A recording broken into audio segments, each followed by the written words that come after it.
Good morning साथीहरू। आज चाहिँ हाम्रो पोखराको वेदर यस्तो छ साथीहरू। अहिले चाहिँ बिहानको 8:20 हुन लागिसक्यो। पानी मजाले परेको छ। यो पानी परेको बेलामा मेरो प्लान्टहरू पनि हल्का फुल्का नुहाउँदैछ। यिनीहरू पनि आकाशको पानी राम्रो हुन्छ नि हैन प्लान्टहरूको लागि।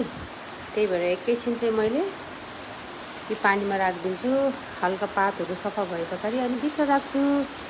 यो चाहिँ मेरो जिजी प्लान्ट हो। कस्तो राम्रो भएको छ। मसँग दुई थरीको रहेछ साथीहरू जिजी प्लान्ट।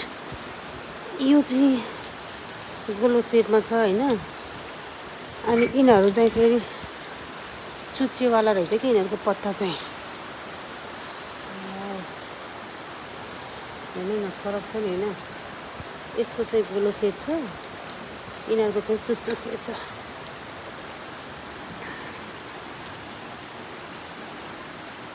यता क्रासुल्ला पनि छ, यता स्नेक प्लान्ट पनि राम्रो भइराखेछ।